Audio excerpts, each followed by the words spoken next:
Yes, good morning students, welcome to YouTube platform of Bansal academy. तो आज हम discuss करेंगे इंग्लिश लैंग्वेज में हमारे कॉम्प्रीहेंशन पैसेजेस। हर किसी को पता होना चाहिए कि ये पार्ट डेफिनेटली बहुत इंपॉर्टेंट है। Maximum number of time students इसको पार्ट को निग्लेक्ट कर देते हैं। व्हाट दे थॉट कि मैम ये पार्ट बहुत इजी है, बहुत इजीली कवर भी हो जाएगा, एंड डेफिनेटली जिसकी जितनी प्रैक्टिस कर ले उतनी कम है। लेकिन जितनी भी आप लोग प्रैक्टिस करते जाएंगे उतना ही स्टूडेंट्स आप लोगों को कॉन्सेप्ट्स को लेके क्लैरिटी होती जाएगी और हमारा जो टाइम मैनेजमेंट स्किल है उसमें भी बहुत इंप्रूवमेंट आएगी। तो चलिए स्टार्ट करेंगे पैसेज के साथ। बेसिक टेक्निक बार बार मैंने अपनी प्रीवियस वीडियोस में भी शेयर की थी कि आप लोगों को यहाँ पे जब भी आप लोगों को कॉम्प्रीहेंशन पैसेज वाला पार्ट आएगा, you need to give a quick reading of the passage. ऐसा नहीं है कि उसको बहुत टाइम लेंगे, लेकिन जब तक एक क्विक रीडिंग नहीं जाएगी तब तक दिक्कत आएगी। सो फटाफट से एक रीडिंग ले लेंगे। So that part says, as my train was not due to leave for another hour, I had plenty of time to spare। जैसे कि जो मेरी ट्रेन है वो तैयार नहीं थी for another hour, मतलब 1 घंटा उसको और लगना था निकलने के लिए। सो मेरे पास बहुत सा स्पेयर टाइम था, फालतू टाइम था। After buying some magazines to read on the journey, इस पूरे रास्ते पे मैंने कुछ मैगजीन्स को बाय किया ताकि मैं उनको पढ़ लूं। I made my way to the luggage office to collect the heavy suitcase, मैंने अपना सामान उठाया। I made my way to the luggage office जाएगा to collect the heavy suitcase. I had left there 3 days before, 3 दिन पहले ही मैंने luggage office में अपना ये भारी सूटकेस जो था उसको छोड़ दिया था, अब उसी को वो लेने जा रहा है। There were only a few people waiting, बहुत कम लोग वेट कर रहे थे। And I took out my wallet to find the receipt of my case, मैंने अपने पर्स में से, अपने वॉलेट में से रिसीप्ट निकाली ताकि फॉर माई केस, ताकि मेरे को जो मेरा खोया हुआ जो मेरा ब्रीफ केस वाला केस था वो मेरे को मिल जाए। After that, the receipt did not seem to be where I left it। तो ऐसा कि जैसे जनरली हो जाता है, जहां पे भी हम लोग रिसिप्ट्स को रखते हैं वो जनरली वहां पे नहीं मिलती हैं, यहाँ वहां हो जाती हैं। तो जो इसकी रिसीट थी वो भी इसको नहीं मिल रही थी। I emptied the contents of the wallet and what we always do, used to do कि हम लोग अपना वॉलेट बिल्कुल उल्टा के उसको चेक करते हैं कि कहीं ना कहीं से तो वो स्लिप एक बार आप लोगों को मिल जाए। The receipt did not, I emptied the contents of the wallet and the railway tickets, money, scrap of papers and photographs stumbled out of it। Railway ticket भी वहां से आया, कुछ पेपर के टुकड़े भी वहां से निकले एंड कुछ फोटोग्राफ्स भी वहां से निकली। But no matter how hard I search, the receipt was nowhere to be found, लेकिन उसके इतना मेहनत, इतना ढूंढने के बावजूद रिसीट वहां पे नहीं थी। So I explain the situation sorrowfully to the assistant, मैंने बड़े दुख भरे अंदाज से मेरी जो सिचुएशन थी, मेरी कंडीशन थी, उसको एक्सप्लेन किया असिस्टेंट को। The man looked at me suspiciously, तो वो जो आदमी था उसने बहुत सस्पिशियस, ऐसे शक के निगाह से उसको देखा। As if to say he had heard this type of story many times and asked me to describe the case, जैसे कोई हम लोगों को ऐसे देखे कि भाई तुम्हारी ये जो स्टोरी है ये तो मैंने बहुत बार ऐसी सुन रखी है, तुम कहीं और ही जाओ। तो उसने कुछ इस नजर से, असिस्टेंट ने हमारे ऑथर को, राइटर को कुछ इस नजर से देखा।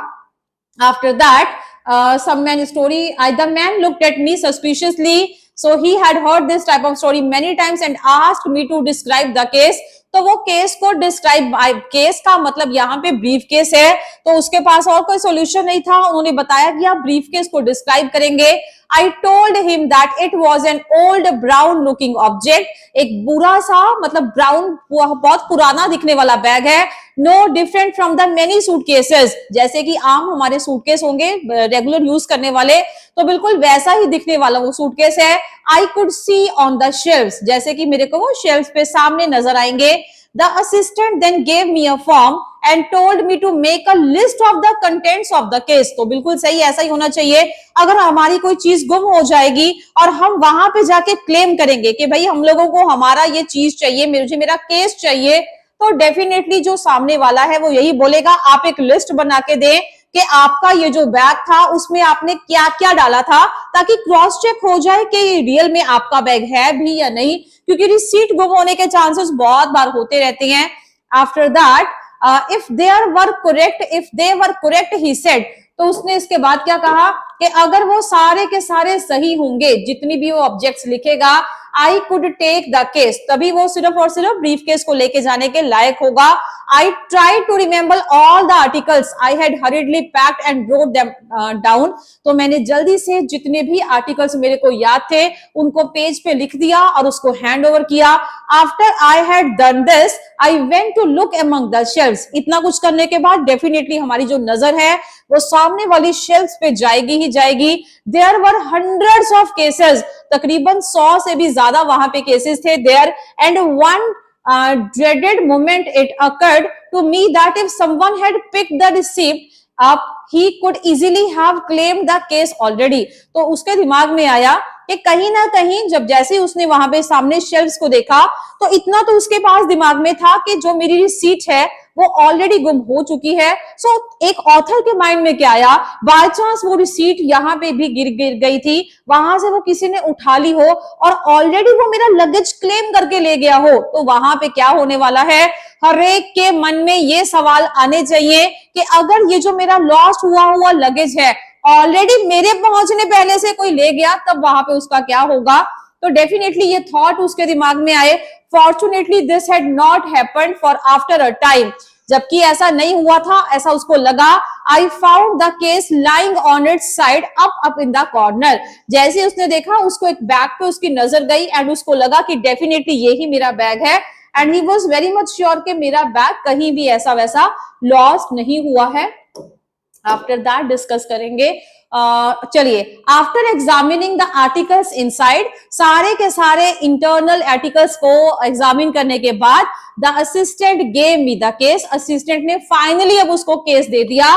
आई took out my wallet to pay him, तो मैंने अपना वॉलेट निकाला ताकि मैं उस पर्सन को, उस असिस्टेंट को पे कर दूं। I pull out a 10 shilling note and out slipped my lost receipt with it, तो जैसे ही उसने एक 10 का नोट निकाला, 10 के नोट के साथ ही जो उसकी खोई हुई रिसीट थी वो मिल गई। डेफिनेटली वो जो पैसे थे, कई बार ऐसा होता है हम लोग अपने पर्स में या वॉलेट में एक्सीडेंटली स्लिप को डाल देते हैं और वो बाय चांस किसी पर्स वॉलेट में प्रेजेंट हमारे किसी नोट के साथ, पैसे के साथ चिपक जाती है, तो वैसा कुछ वैसा यहाँ पे दिखाया गया है। So slipped out with a lost receipt in it, I could not help blushing, तो हमारी खुशी का ठिकाना नहीं रहता। The assistant nodded his head, nodded क्या होगा कि ऐसे, जैसे ऐसे हमने सर मारा कि भाई क्या हुआ, अब nodded his head knowingly as to say that he had often see this happen too, तो उसने सर भी ऐसे मारा कि भाई हमने बहुत बार देखा है, ऐसा ही होता है। इस तरीके से हेड को नोट किया कि भाई हमने ऐसा बहुत बार होते देखा है। आप लोगों ने इतनी बार पर्स में चेक किया तब तो नहीं मिला, लेकिन जैसे ही नोट निकाला फटाफट से रिसीट मिल जाती है। So this was all about this passage बहुत इजी था, एक प्रैक्टिकल सिचुएशन को इमेजिन करवाया गया था। इंफॉर्मेटिव नहीं था लेकिन बहुत अच्छे से इसको एक्सप्लेनेशन दी गई अपनी फीलिंग्स के बारे में। तो चलिए स्टार्ट करेंगे क्वेश्चन की तरफ। The writer had plenty of time to spare because, writer के पास बहुत सारा टाइम था, क्यों? He had already arrived 3 days before, क्या वो 3 दिन पहले आया? ऐसा कोई रेफरेंस नहीं है। He had to collect his luggage, वो लगेज कलेक्ट करने के लिए नहीं आया था। He needed to buy magazine, उसको मैगजीन्स भी बाय नहीं करनी थी। He had arrived an hour earlier, बताया था सबसे पहले, क्योंकि वो 1 घंटे पहले आ गया था, इसीलिए वो भी उसके पास बहुत सारा स्पेयर टाइम था। तो स्पेयर टाइम में ही उसने लगेज को कलेक्ट करने का एक एक्टिविटी को माना। लेकिन जो उसके पास स्पेयर टाइम था वो किस वजह से था? क्योंकि वो ऑलरेडी 1 घंटा पहले आ गया था। टिक कर लेंगे जो इसको। चलेंगे after that next question is our second question. चलिए रीड करेंगे इसको जल्दी से। The writer needed the receipt, जो राइटर था उसको रिसीट चाहिए थी। क्यों चाहिए थी?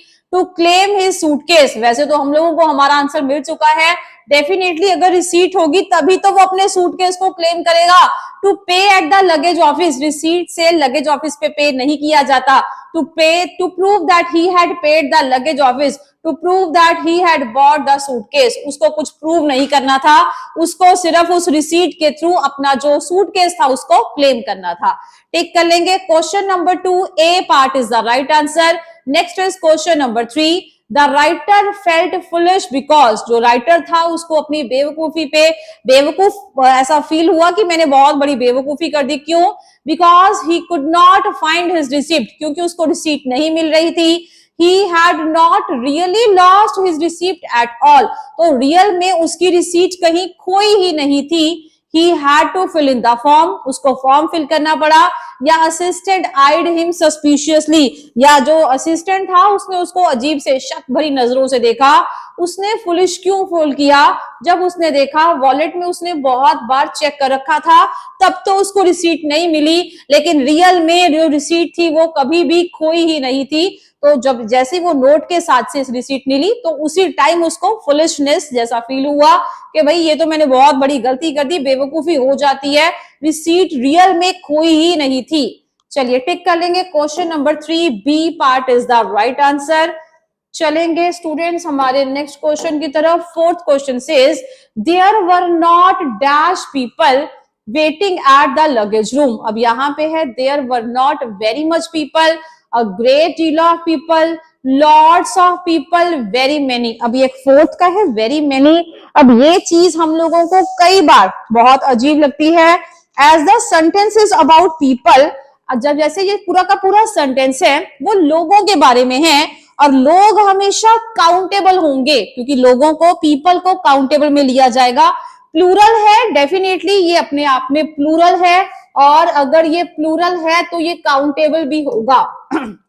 इस चीज के बारे में हर किसी को पता होना चाहिए. सो यहाँ पे जो वेरी मेनी है, चाहे वो मेरे को देखने में बहुत अजीब लग रहा है, but very many people that is the right part. उसका यही रीजन है. Very much and a great deal of can be removed by elimination method because they are used with uncountable noun. लिख लेंगे जी यहां से.